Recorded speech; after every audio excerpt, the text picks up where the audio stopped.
Hello, അസ്സലാമു അലൈക്കും.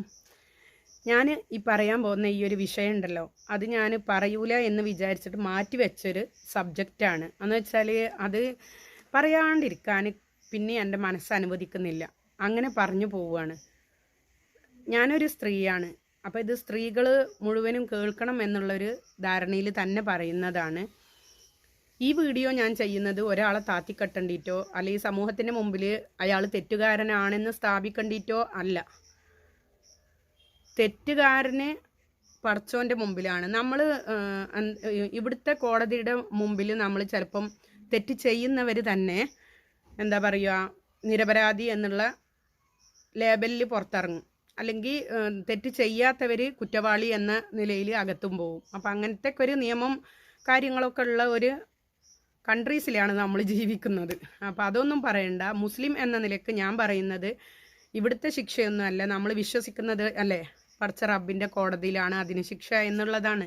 അപ്പോൾ ഇങ്ങനെയല്ല ഞാൻ പറഞ്ഞ് വന്നിട്ട് നിങ്ങൾ വിചാരിക്കും ഞാൻ കുറ്റപ്പെടുത്തുന്ന ഒന്നും അല്ല കേട്ടോ. കാര്യം ഞാൻ പറഞ്ഞു വരാം. മുഖവുര അധികം കേൾക്കാനും ഇഷ്ടമുണ്ടാവില്ല ആർക്കും. അപ്പോൾ അതുകൊണ്ട് ആത്മഹത്യ എന്നുള്ളത് ഒന്നിനും ഒരു പരിഹാരമല്ല അല്ലല്ലോ. അത് നമ്മൾ വിശ്വസിക്കുന്ന നമ്മുടെ ദീനിൽ അത് ഏറ്റവും വലിയ കുറ്റമാണ്, ഹറാമാണ് ആത്മഹത്യ എന്നുള്ളത്. 2 വർഷം മുമ്പേ മരിച്ചുപോയ റിഫനെ കുറിച്ചിട്ട് നിങ്ങൾക്ക് എല്ലാവർക്കും അറിയാം. എനിക്കെൻ്റെ മനസ്സിന്ന് ഇത്ര നാളുമായിട്ട് ആ പൊന്നു മോളെ മുഖം മാഞ്ഞിക്കില്ല. എന്തോ ഒരു നല്ല ഓമനത്തുള്ളൊരു മോള്. അപ്പം നമുക്ക് ഇത്ര വേദന ഉണ്ടെങ്കിൽ അതിൻ്റെ ഉമ്മാക്കും ഉപ്പാക്കും എത്രത്തോളം വേദനിച്ചിട്ടുണ്ടാവും. ഈ 2 വർഷത്തിൻ്റെ ഇടയ്ക്ക് ഞാൻ ഇതുവരെയായിട്ട് നിങ്ങൾ ആരും കേട്ടിട്ടുണ്ടാവില്ല അവളെ കുറിച്ചിട്ടൊരു വാക്കുപോലും പറയുന്നത്. അത്ര വേദന ഉണ്ട്. ഞാൻ ഖാദർ കരിപ്പൊടിൻ്റെ എല്ലാ ന്യൂസും, റിഫൻ്റെ ആ മരണത്തിൻ്റെ സമയത്ത് എല്ലാ ന്യൂസും ഞാൻ കാണാറുണ്ട്. ഷോക്കായ പോലേനു. കാരണം അത്രയും നല്ലൊരു മോള് അല്ലേ. എന്തിൻ്റെ കാരണത്തിലായാലും നമ്മളിപ്പം നല്ല ആരോഗ്യത്തോടെയുള്ള ഒരു സ്ത്രീ മരണപ്പെട്ട്, ഭർത്താവുള്ള ഒരു സ്ത്രീ, ആരോഗ്യമുള്ള ഭർത്താവുള്ള ഒരു സ്ത്രീ മരണപ്പെട്ട് കഴിഞ്ഞാൽ നോർമലായിട്ട് നമ്മൾ ചിന്തിക്കുക എന്തുകൊണ്ട് നേരെ തിരിയുന്ന എല്ലാ കണ്ണുകളും തിരിയുന്നത് ആരുടെ നേരക്കായിരിക്കും? ആ ഭർത്താവിൻ്റെ നേരക്കായിരിക്കും. ചിലപ്പോൾ നിരപരാധിയായിരിക്കാം, അല്ലെങ്കിൽ കുറ്റം ചെയ്തിട്ടുണ്ടാവും. എന്തായി കഴിഞ്ഞാലും ഞങ്ങളിവിടെ കുടുംബത്തിൽ തന്നെ ഞങ്ങൾ പറയാറുണ്ട്, എന്താണെന്നറിയോ, അതിപ്പോൾ നേരെ തിരിച്ചും ആണിന് എന്തെങ്കിലും സംഭവിച്ച പെട്ടെന്ന് നമ്മൾ തിരിയുന്നത് ആ പെണ്ണിൻ്റെ നേരക്ക് തന്നെ ആയിരിക്കും. ആ സ്ത്രീ എന്ത് ചെയ്തിട്ടാണ് അവന് നല്ല ആരോഗ്യമുള്ളതാണ്. ആരോഗ്യമില്ലാണ്ട് നമ്മളിപ്പോൾ അവശ്യ നിലയിൽ കിടന്നാൽ അതിപ്പോൾ രോഗം കൊണ്ട് മരിച്ചത് അങ്ങനെ പറയും. പക്ഷേ നല്ല ആരോഗ്യത്തോടെ ഇരിക്കുമ്പോൾ സ്ത്രീ ആയാലും പുരുഷനായാലും നമ്മൾ നേരെ തിരിയുന്നത് ആരുടെ നേരക്കാണ്? പാർട്ട്ണർ, അവർ ഒരുമിച്ച് ജീവിക്കുമ്പോൾ സ്ത്രീയുടെയോ അല്ലെങ്കിൽ പുരുഷൻ്റെയോ നേരക്ക് തന്നെ ആയിരിക്കും. അപ്പോൾ എല്ലാവരും മാനാസിൻ്റെ പേര് പറഞ്ഞിട്ടുണ്ടായിരുന്നു. എനിക്ക് അതിൻ്റെ തെളിവും കാര്യങ്ങളും അല്ലെങ്കിൽ അവൻ ചെയ്ത കുറ്റങ്ങളോ അതൊന്നുമല്ല ഞാൻ പറയുന്നത്. എന്താന്ന് വെച്ചാൽ ആർക്കും ഒന്നും പോവില്ല. ഇപ്പോൾ മെഹനാസ് വേറെ കെട്ടിയെന്ന് പറഞ്ഞു, പിന്നെ അവന് കെട്ടണ്ടേ? എല്ലാവരും പറയും പിന്നെ കെട്ടണ്ടേ, 2 വർഷം കഴിഞ്ഞു റിഫ മരിച്ചിട്ട് പിന്നെ വേറെ കെട്ടണ്ടേന്ന് പറയുന്നത്. കെട്ടിക്കോട്ടെ. ആണിന് ഞാൻ മുമ്പ് ചെയ്ത വീഡിയോയിൽ ഒരാൾ കമൻ്റ് ഇട്ടിട്ടുണ്ട്, ആണുങ്ങൾക്ക് സ്ത്രീക്ക് ജീവിക്കാൻ ഒരാണില്ലാണ്ട്, പക്ഷേ ആണിന് ഒരു സ്ത്രീ ഇല്ലാണ്ട് ജീവിക്കാൻ സാധ്യമല്ല എന്നുള്ളത് ശരിയാണ്, സാധ്യമല്ല. അപ്പം അതുകൊണ്ട് ഞാൻ എല്ലാ സ്ത്രീകളോടും കൂടിയിട്ടാണ് പറയുന്നത്, മരിച്ചിട്ടുണ്ടെങ്കിൽ പോകുന്നത് നിങ്ങൾക്ക് മാത്രമായിരിക്കും. ഒന്നുകിൽ നിങ്ങളുടെ മക്കൾക്ക് പോകും. അല്ലാണ്ട് നമ്മൾ എത്രത്തോളം ജീവൻ്റെ ജീവനായി എന്ന് വിശ്വസിച്ചിട്ട് നമ്മൾ സ്നേഹിച്ച് നമ്മുടെ ഭർത്താക്കന്മാരൊന്നും അത്രത്തോളം ഉണ്ടാവുമായിരിക്കും, വിഷമം ഉണ്ടാവുമായിരിക്കും, പക്ഷെ അത്രത്തോളം വരൂല. ഇത് കുറ്റപ്പെടുത്തുന്നല്ലാന്ന് പിന്നെയും ഞാൻ പറയുന്നതാണ്, കുറ്റപ്പെടുത്തുന്നതല്ല. അതങ്ങനെയാണ് എന്ന് വെച്ചാൽ അത്ര നാളും നമ്മൾ എന്താ പറയുക, ഭക്ഷണം ഉണ്ടാക്കി കൊടുത്തിട്ടും നോക്കിയിട്ടും അവരെ തുണി അലക്കി കൊടുത്തിട്ടും എല്ലാ തരത്തിലും ഒരു സ്ത്രീ എന്ന നിലയിൽ ഭർത്താവിനെ അത്രത്തോളം കൊണ്ട് നടന്നിട്ട് അവരുടെ ഭാഗത്തുനിന്ന് ഇമോഷൻസിൽ ഞാൻ പറഞ്ഞു തരങ്ങളോട് ഞാൻ അതിൻ്റെ ഒരു അതിൻ്റെ ഉള്ളിൽ അകപ്പെട്ട ഒരു വ്യക്തിയാണ്. അതുകൊണ്ടാണ് ഇത്ര ഇതിൽ ഞാൻ പറയുന്നത്.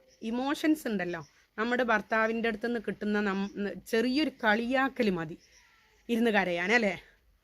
അപ്പോൾ റിഫക്ക് ഏറ്റത് എന്താണെന്നുള്ള അള്ളാഹു ആഴലം എന്ന് മാത്രമേ പറയാനുള്ളൂ. നമുക്ക് ഒരു കളിയാക്കൽ മതി നമ്മുടെ പുരുഷൻ്റെ അടുത്ത് നിന്ന് നമുക്ക് വേദന തട്ടിയിട്ട് ആ ഇമോഷൻസിൽ നമ്മൾ ഇരുന്ന് കരയാം. എന്നെ സംബന്ധിച്ചിടത്തോളം അതൊക്കെ മതിയാവും. ചെറുതായിട്ടൊരു കുറ്റപ്പെടുത്തൽ മതിയാവും. അതിലൊക്കെ ഇരുന്ന് കരയും നമ്മൾ. അപ്പം ഞാൻ പറയുന്നത് എന്താണെന്ന് വെച്ചാൽ എല്ലാ സ്ത്രീകളോടുമായിട്ടാണ്, ആർക്കും പോവില്ല. കുറച്ച് കഴിഞ്ഞ ആണുങ്ങളതാ വേറെ പെണ്ണ് കെട്ടിയിട്ട് സുഖമായിട്ട് അവർ ജീവിക്കുന്നു. ആദ്യം ഉള്ള ഈ ഭാര്യേനെല്ലാം മറന്നിട്ട് നല്ല സുഖത്തിൽ അവർ ജീവിക്കുന്നു. അപ്പം എന്തുകൊണ്ട് സ്ത്രീകൾക്ക് ഈ വരുന്ന ഇപ്പം അവർ നമ്മൾ ചീത്ത വിളിച്ചാലും അവർ നമ്മളെ കുറ്റപ്പെടുത്തിയാലും അവർ നമ്മളെ കളിയാക്കിയാലും അതിൽ നിന്നെല്ലാം ഞാൻ എപ്പം പറയാറുണ്ട് നിങ്ങളോട്, കരഞ്ഞോ. ഞാൻ നല്ലോണം കരയുന്നൊരു വ്യക്തിയാണ്. അള്ളാഹുവിൻ്റെ മുമ്പിൽ, പടച്ചോൻ്റെ മുമ്പിൽ നല്ലോണം ഞാൻ കരയാറുണ്ട്. ആ റബ്ബിൻ്റെ മുമ്പിൽ സുജൂദി പോയി ഇരുന്നിട്ട് കരഞ്ഞ് തീർത്തിട്ടുണ്ടല്ലോ നമ്മുടെ പ്രശ്നങ്ങൾ. അവിടെ തവക്കൽ കൊടുക്കുക, റബ്ബിന് തവക്കൽ കൊടുത്തുകൊണ്ട് ഞാൻ പറയുന്നു, ഒരിക്കലും ആത്മഹത്യ ചെയ്യരുത്. ആത്മഹത്യ ചെയ്യാണ്ട് നമ്മൾ ജീവിച്ച് മുന്നേറണം. ആണുങ്ങൾക്ക് അങ്ങനെ വേറെ കെട്ടിയിട്ട് സുഖിച്ച് ജീവിക്കാമെങ്കിൽ എന്തുകൊണ്ട് ഈ പ്രശ്നങ്ങളെല്ലാം സോൾവ് ചെയ്ത് ഒരു സ്ത്രീക്ക് മുമ്പോട്ട് പോയിക്കൂടാ? അതാണ് ഞാൻ ചോദിക്കുന്നത്. എല്ലാ സ്ത്രീകളോടുമായിട്ട് പറയാണ്, എനിക്ക് റിഫൻ്റെ ആ ഒരു പൊന്നുമോളെ മരണം ഇത്ര നാളുമായിട്ട് മനസ്സിൽ നിന്ന് പോവാത്തതിനെ കൊണ്ട് ഞാൻ വിഷയം ഇത്ര നാൾ ഞാൻ സംസാരിച്ചിട്ടില്ല. അപ്പം എനിക്ക് പെട്ടെന്ന് മനസ്സിൽ വന്ന ഓരോ പ്രശ്നങ്ങളും ഇവിടെ അരിയത്തൊക്കെ ഓരോന്ന് കേൾക്കുന്നതിൻ്റെ അടിസ്ഥാനത്തിലാണ് ഞാൻ പറയുന്നത്. എനിക്കും ഒരുപാട് അനുഭവങ്ങൾ ഉണ്ടായിട്ടുണ്ട്. നമ്മുടെ കുടുംബജീവിതത്തിൽ നമ്മൾ ഒരുപാട് ദിവസം എന്ന് പറയും പോലെ നമുക്ക് അനുഭവങ്ങൾ ഉണ്ടാവും. ഞാൻ പറയുന്നത് നമ്മളെ സ്നേഹിക്കുക, നമ്മൾ ഒരാളെ ഡിപ്പെൻഡ് ചെയ്യാണ്ട് മാക്സിമം ജീവിക്കാണ്ട് നിൽക്കുക. നമ്മുടെ ലോകം, നമ്മുടെ മക്കൾ, നമ്മളെ ഭർത്താവ് ആയിക്കോട്ടെ, നമ്മുടെ ലോകം, സ്ത്രീൻ്റെ ലോകം എന്ന് പറഞ്ഞാൽ ഭർത്താവ് മക്കൾ അടങ്ങുന്നത് തന്നെയാണ്. പക്ഷേ തിരിച്ച് നമുക്ക് കിട്ടുന്നത് അവഗണനയാണെങ്കിൽ നമ്മൾ അവിടെ തകർന്നു പോവും. വീക്കാണ് പെണ്ണിൻ്റെ മനസ്സ് എന്ന് പറഞ്ഞാൽ. ഇമോഷൻസിലായാലും എല്ലാ കാര്യം കൊണ്ടും, ഫീലിങ്സിൻ്റെ കാര്യത്തിലായാലും ഭയങ്കര വീക്കാണ് സ്ത്രീ. അപ്പോൾ അധികം പിടിച്ചു നിൽക്കാൻ കഴിയൂല.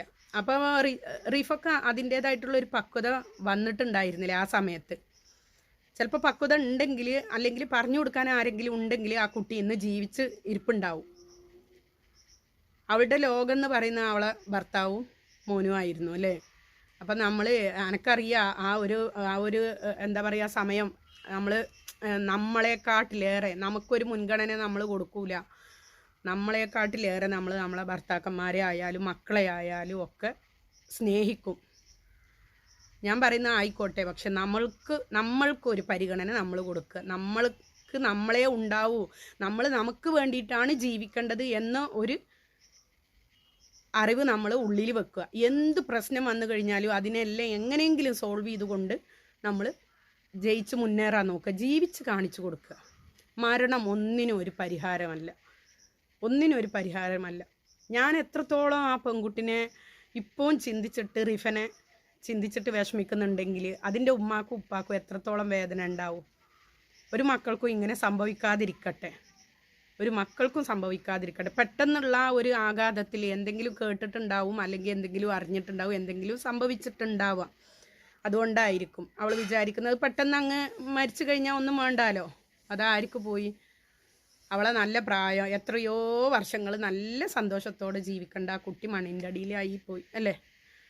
അപ്പോൾ അതുകൊണ്ട് എല്ലാ സ്ത്രീകളോടും എനിക്ക് പറയാനുള്ള, പെൺകുട്ടികളോടും, സ്പെഷ്യലി പെൺകുട്ടികളോടും ഞാൻ എൻ്റെ മക്കളോട് പറഞ്ഞു കൊടുക്കാറുണ്ട്, കല്യാണമല്ല പ്രധാനം എന്നുള്ളത്. അതെപ്പം പറഞ്ഞു കൊടുക്കാറുണ്ട്. നല്ലൊരു ജോലി നേടുക, അതെല്ലാം കഴിഞ്ഞതിന് ശേഷമാണ് കല്യാണം എന്നുള്ളത്. കാരണം ജീവിതം കൊണ്ട് പഠിച്ചിട്ടാണ് മക്കളെ പറയുന്നത് കേട്ടോ, വെറുതെ പറയുന്ന ഒന്നുമല്ല. നമ്മളൊരാളെ ഡിപ്പെൻഡ് ചെയ്യാണ്ട് ജീവിക്കുക എന്ന് വെച്ചാൽ, ഒരു ഭർത്താവിൻ്റെ അടുത്ത് എനക്കത് വേണം, ഇത് വേണം, മറ്റത് വേണം, മറിച്ചത് വേണം, എല്ലാത്തിനും നമ്മളിങ്ങനെ ചോദിച്ചുകൊണ്ട് നിൽക്കുമ്പോൾ ഏതൊരു വ്യക്തിയായാലും കുറച്ചെങ്കിലും ഒരു ഇത് തോന്നും. കാലങ്ങളായിട്ട്, ഒരു ദിവസം 2 ദിവസം അല്ലല്ലോ, നമ്മൾ ജീവിതാവസാനം മുഴുക്ക ഒരുമിച്ച് ജീവിക്കേണ്ടവരല്ലേ.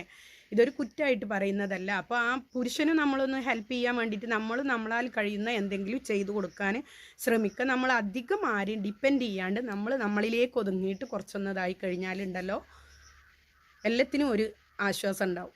പിന്നെ ഞാൻ പറഞ്ഞ പോലെ പടച്ചോനോട് സുജൂദി പോയിട്ട് നന്നായിട്ട് കരയുക. എന്ത് പ്രശ്നം വന്നാലും അതിനെ എന്താ പറയണ്ടേ, എന്താണ് അതിന് മറുമരുന്ന്, എങ്ങനെയാണ് ഇത് സോൾവ് ചെയ്ത് ഞാൻ മുമ്പോട്ട് പോകണ്ടേ എന്നുള്ളത് മാത്രം ചിന്തിക്കുക. അല്ലാണ്ട് മരണത്തെ ഒരിക്കലും തേടിയിട്ട് പോകരുത്. ഒരു സ്ത്രീയും ഒരു പെൺകുട്ടിയും മരണത്തെ തേടിയിട്ട് ആരും പോകരുത്. തീരാ വേദനയായിട്ടാണ് ആ റിഫ മോള് ഉള്ളിലുള്ളത് അല്ലേ. തിരിച്ചു കിട്ടൂലല്ലോ മോളെ നമുക്ക്. അപ്പം അതുകൊണ്ടാണ് എല്ലാവരോട് ആയിട്ട് പറയുന്നത്, ഇവിടുന്ന് അങ്ങോട്ട് ഒരു സ്ത്രീയുടെ മരണവും കേൾക്കാണ്ടിരിക്കട്ടെ.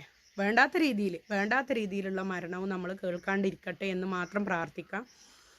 അപ്പോൾ എല്ലാവർക്കും എൻ്റെ വീഡിയോ ഇഷ്ടപ്പെട്ടിട്ടുണ്ടെങ്കിൽ ഒന്ന് ലൈക്ക് ചെയ്യുക, ഷെയർ ചെയ്യുക, സബ്സ്ക്രൈബ് ചെയ്യുക കേട്ടോ. അസ്സലാമു അലൈക്കും.